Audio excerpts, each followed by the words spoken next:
Next, we're going to talk about unlocking excellence in life, the top 22 card games, and their remarkable benefits. Why do cards foster excellence in life? Everybody loves card games and they are super enjoyable. For those looking to challenge themselves, compete with others, outthink others to achieve a win, or just simply have fun, you can definitely enhance your critical thinking skills by trying out some card games. Also, board games and games in general, I really enjoy. There are so many great ones. For those wanting to socialize but also improve their critical thinking skills, card games and games in general are among the best games for everyone to try. You don't need more than $1 for purchasing a set of cards at the store usually. And cards can really entertain you for hours. By excelling in cards, you may be better apt to make good decisions throughout your everyday life as well, because as my grandpa used to say, when you really excel in one thing, you can really enhance your successes in other aspects of life. And so I really find it very helpful and educational to literally be the best I can in all things that I do, and always be apt to try new things, because when you really perfect and get good at one thing, you'll be surprised how subconsciously that can tie into other aspects of your life as well. So by being good at games and card games, you may be better at making good decisions throughout your life, more creative, more open-minded, more adaptable in adversity, and more adaptable in adversity. My favorites are listed below and are very in alignment with some of the favorites found throughout the world. These games are strategic and really enhance your intelligence and your ability to learn the most effective path to achieve success or win. For instance, by identifying patterns and trying your best to get to the best outcomes. In life, certain patterns find success more effectively and statistically, and sometimes games are a game of probability. But also a game of critical thinking and really outsmarting to find the best path to the best outcome. All it takes is experience to learn what actions are best to find that outcome that you're looking for. Cards really teach you many priceless skills, and you should definitely be sure to check them out. They are most definitely super fun and enjoyable, and they have added benefits that you really don't realize. I really enjoy card games, and this past weekend I actually spent much of the week playing euchre with my family for the holidays, and it was super enjoyable. I did really well. I'm pretty good at euchre. It's a really strategic game and I enjoyed it a lot. We also played a different Persian card game. I don't remember the name of it, but what I do remember is we played the first several rounds. As I was learning the game, I was doing super well, top 3, top 2 at times as well, but then once I learned how to count the points, oh my god, it was downhill from there. I actually started losing. It was horrible, so I might need to practice that one a little bit more. But overall, I really enjoy card games and I'm usually pretty good, so I'll definitely take a challenge if anybody wants to challenge me on a game. But anyway, my absolute favorite card game is actually Cribbage. I learned how to play in 2014, 2015 aboard Noah Ship, Oscar Dyson.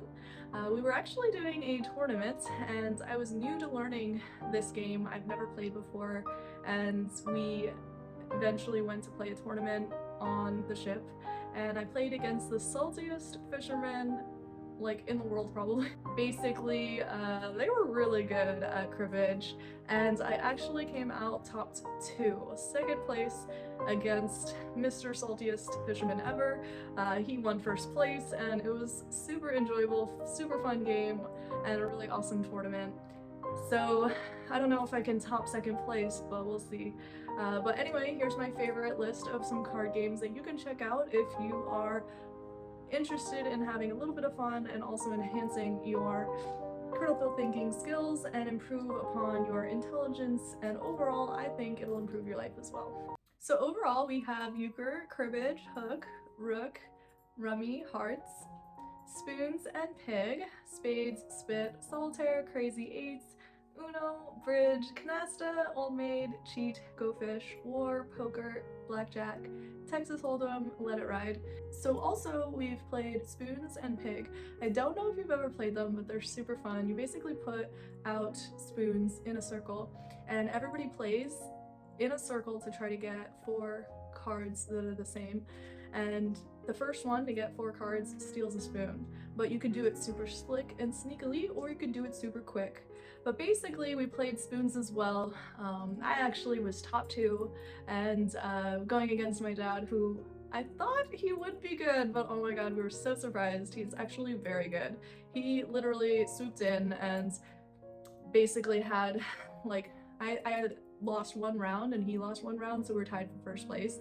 Everybody else spelled out the word spoons, so they all kind of got knocked out. And then we went to like the bonus round head to head against my dad, and it was super funny because when you're going 1v1 in the game of spoons, I literally got super.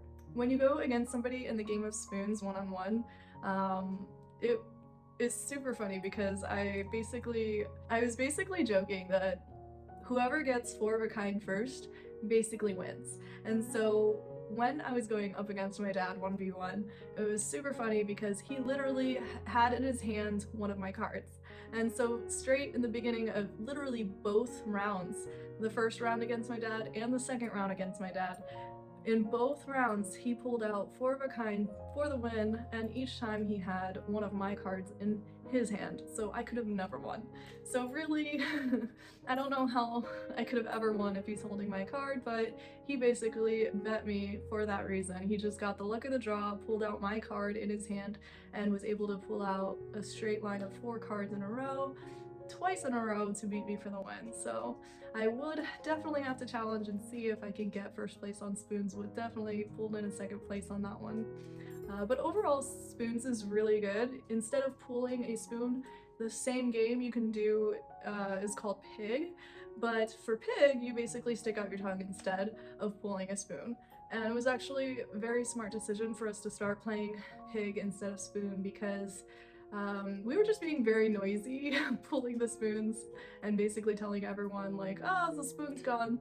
But pig in general is actually quieter. You stick out your tongue, and then when everybody's super quiet, you basically look around and realize that you've lost. Because everyone's tongue is out, and so they've already gotten their 4 of a kind. But basically, all players don't need their 4 of a kind. Once one person has it, everybody pulls the spoon, or everybody sticks their tongue out. And it's a super fun game, super fun and enjoyable, and can be rather loud, people flying across the table trying to get a spoon, so it's a pretty fun time. Well, thank you so much. Be sure to check out my backdrop city view of Warsaw, the capital of Poland. And so we've got the city skyline is absolutely beautiful, and we've got a beautiful night view right before New Year's. With regards to card games and board games and games in general, I really encourage playing them because they're super fun and they really enhance your intelligence and your critical thinking skills. So if you really want to level up in life, definitely be sure to level up in other aspects of life as well. Because subconsciously, all these different successes and wins will really subconsciously tie into all the other wins you have in your life. So good luck on everything, and be sure to have fun and play some games along the way.